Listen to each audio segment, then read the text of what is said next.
Hello, everyone. My name is Jaybird, and welcome back to 1000 Lies.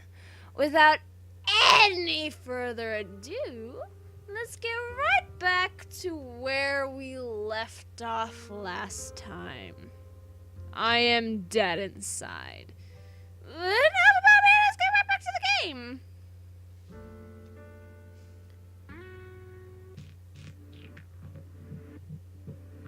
Oh, hell yeah, nice music, man. Sorry, let me just scooch on in my chair more comfortably. It's said that every human being chronically suffers from at least one sin. I don't think I'm usually greedy, but that naturally inherent part of me always wakes up with one word. Bet. The thrill of gambling, the risk, the possibility of getting caught cheating and getting punished. Fortune is the vessel that brings men glory and excitement, a trophy of what has yet to come, of what has come to pass. That sucked. I suck at speaking. And I'm prideful enough to always fulfill my promises and stick to my bets, no matter the cost or prize. Everything I have in my wallet right now wagered against you going to the sports center with us.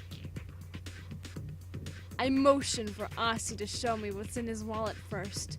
Inside, there's a reasonable, sizable prize well worth the challenge. Alright, Aussie, I accept. However, following the proper rules for this kind of bet, I get to be the one who decides which game we'll play. Sure, I'm going to win anyways. There's only one way to put to rest our ongoing rivalry.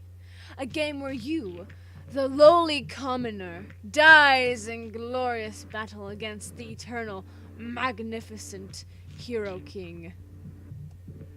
We'll end this with a Sled-Desk race. Sled-Desks? No way. Alright. Sled-Desks. Let's do it. Care to explain what a Sled-Desk race is? This is why I've been training day and night. For an opportunity like this. You'll regret it when I make you step down from your throne. Is anyone going to answer me? My fear is akin to what a human would feel in the face of being stepped on by an ant. Since I chose the game, do you want to establish any extra rules? Hey, I'm still here. What's a Sled-Desk? Next break, one-on-one. A race to the death. To the death? Don't make me laugh. Ha! No more bets. The money's on the table and you can't drop out now. You know just how invincible I am when it comes to Sled-Desks. The same goes for you. You might be surprised this time. We make our way back to our classrooms, bickering so offensively that sparks are flying at each other. Is anyone going to tell me what a Sled-Desk is? In the end, the one who was forgotten is me. Jeez.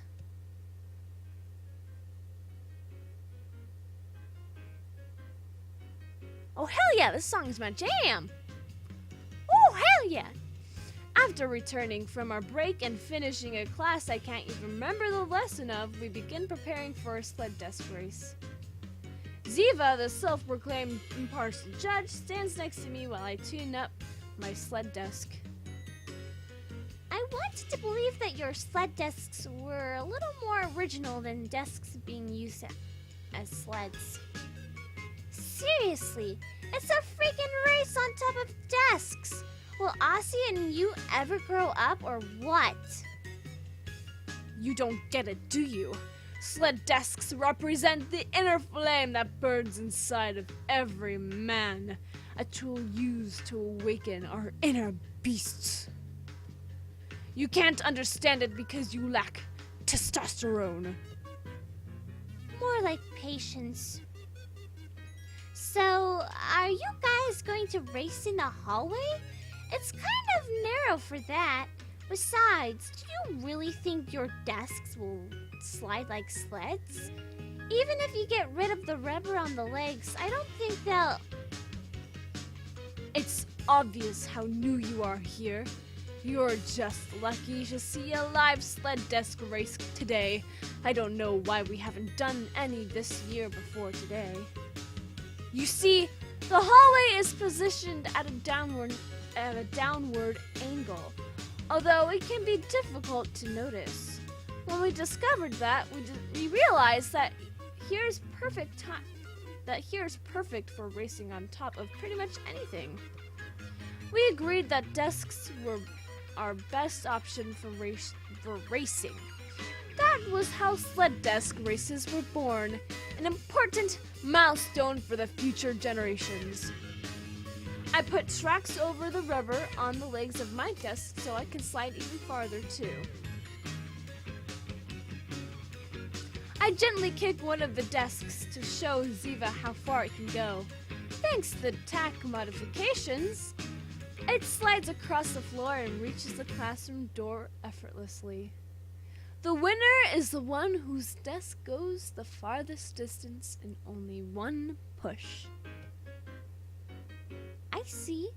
I'm not really convinced though. These races have to end pretty quickly. The desks don't slide for more than 10 seconds. And that's exactly how long a race should take. It isn't like our breaks are that long either. Then what's the fun part?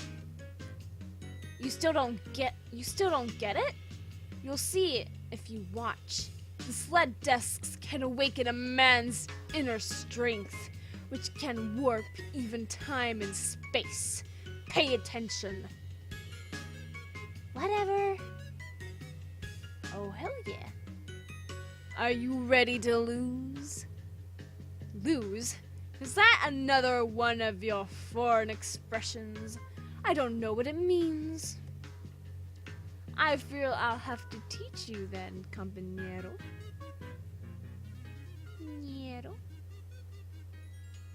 Compañero. Desk versus desk in the narrow hallway. There's barely enough space for us to stand around. The most important part of each Sled-Desk race is the beginning. The contestant with the best initial push will probably be the winner. There are also other obstacles in the way, making it pretty difficult to overtake your fellow racer once he has passed you. But you never know in a race to the death. There are no set rules. Anything goes. The other contestant can try to mess up his opponent at any time, at any moment, by any means. That's why Sled-Desk races are taken so seriously. You could get pretty hurt, so only the bravest of students can compete. Asti and I are the only ones who participate in these races now that I think about it. I wonder why. As judge, I'll give the starting signal and act as the commentator. Not that I think there's going to be much to say. I mean, are you guys ready to go? Start whenever. The only thing you need to ready are your lips, mi amor, since I'll take a kiss from you as my prize when I win. I'm going to ignore that. We're starting in 3, 2, 1. Go! Oh, hell yeah, that's so intense! Ag! Wah! The race begins with a strong first push from both competitors. Their timing was in sync, both of them clearly taking into account how important the beginning of the race is. It's a perfect start. But what's this? Aussie's in the lead! How does it feel to be eating my dust back there for once? Impossible! Impossible! How can you possibly be faster than me? You were sure that I wasn't using tax, right?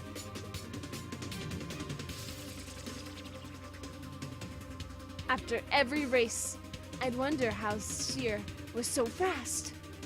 Defeat after defeat, my desk would always stop short while yours always seemed to fly past mine. I studied mechanics and engineering to figure out what could have happened. And then I had an epiphany. You were using tacks to reduce the friction. With a tack covering each leg, your desk was that much faster than mine. When I found out, I decided against telling you so that next time I'd catch you off guard and I could use it to my advantage. Who's the smart one now? You've done all those races against him without ever knowing that?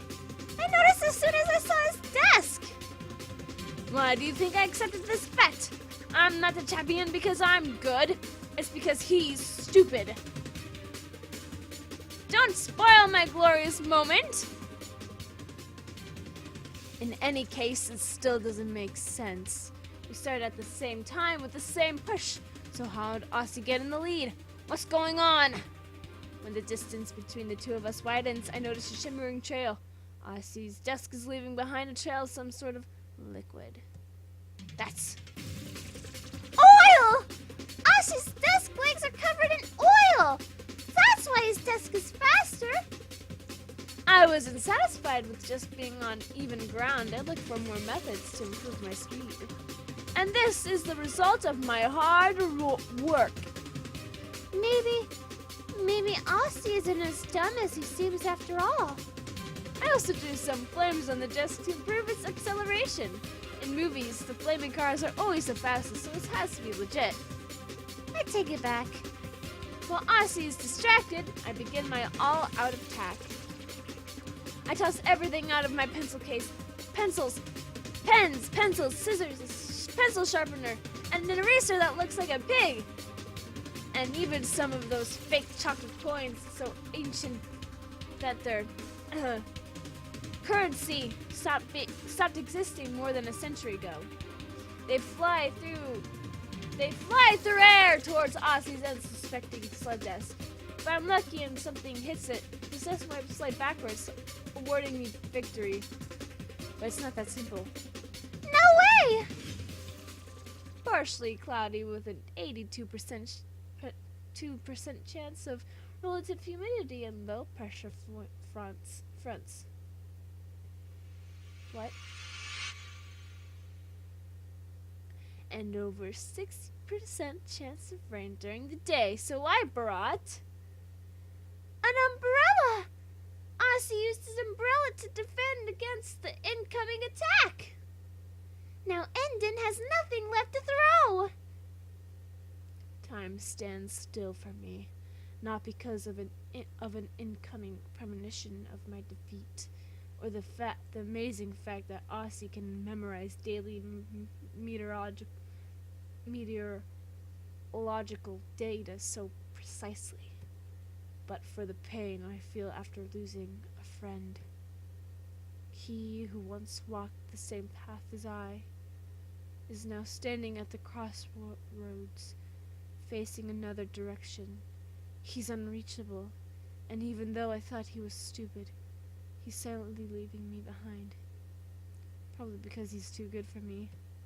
My dearest pink eraser. I watch as it bounces off the umbrella, jumps past the hallway and into the abyss, forever lost to me. To tell the truth, I had found it on the floor a couple of days ago, so really I had probably just stolen it from some unlucky fool.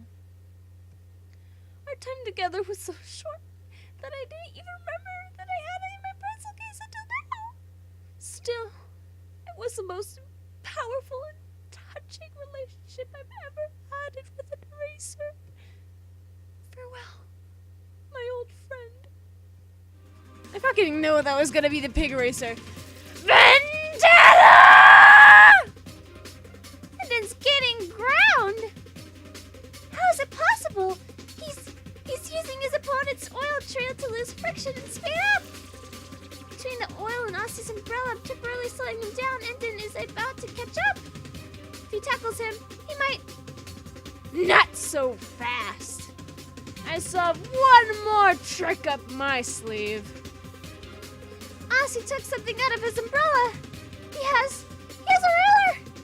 But it's not just any ruler. It's a meter stick. Where'd he get that from? You know what I'm gonna do now, right? Checkmate, compañero. Shit! Aussie plugged the meter stick in Enden's path. It's like a landmine. It's impossible for you to avoid it, Enden. At this speed, it can only end this guy's house for me. Jump, Enden. Save yourself. It isn't worth it. I can't give up now. I promise that I never forget. I can't let my pencil sharpener's sacrifice be in vain! No, wait, it was an eraser. Right, an eraser. Not really sure whether it was an eraser or sharpener, whatever it was that I cared about. My desk collides with the ruler. The back legs of my desk fly upwards, flipped by the inertia.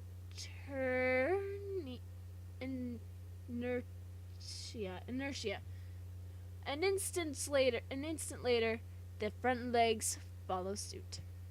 I'm about to fall, nevertheless. What the?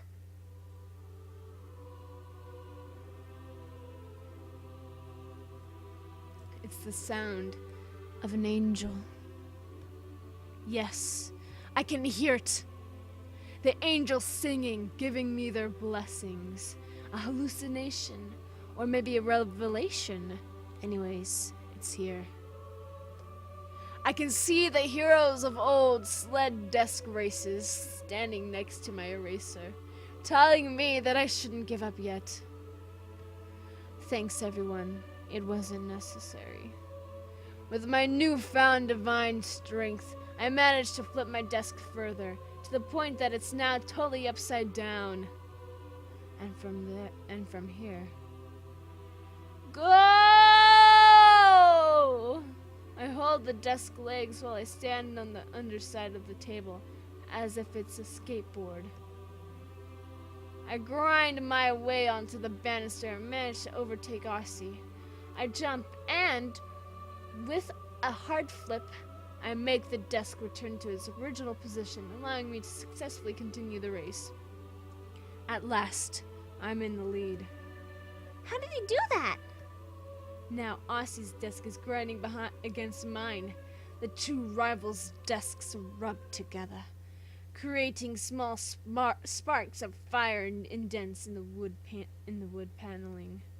The end of the track is coming up, but Aussie and I know that there's still something we have to do. You surprise me, compañero. I won't deny it. But it isn't over yet. We're going to settle this with our bare hands. Two men in motion on a battlefield. We both stand on our desks, accompanied by the hellish squeal coming from the friction between them. No words are necessary. Dialogue won't accomplish anything. It is now, with our fists, that one of us will fall and the other will grasp victory. Jump! Quickly! But Ziva's sudden warning makes us come back to reality. Oh, there goes gravity. Oh! Haven't we been sliding for too long anyways? I mean, it's true that everything seems to slow down when there's this much tension, but this is a bit too much. When accounting for the oil, it makes sense that we're farther than usual. This isn't good though, because at the end of the hallway there's... the stairs! Dead. Aussie and I managed to jump off of our desks at the last second, saving ourselves from a nasty fall. The stairs don't go down that far, so the desks still seem to be alright. Everything would be perfectly fine if not for one tiny detail. At the bottom of the stairs, clearly frightened by our near-death experience with flying sled desks, we find the new substitute teacher. What do we do now? Sheer? Congratulations, Aussie. You're the Sled-Desk race champion. I am retiring from all future competitions, so feel free to forget about my past titles and that I ever existed in the first place.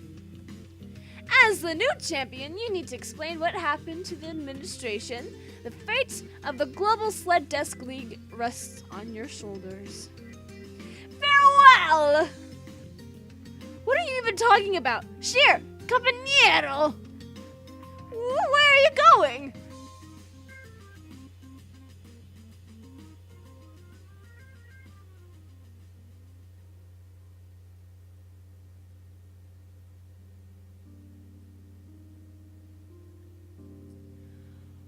Well, guys, I hope you enjoyed this episode of 1000 Lies.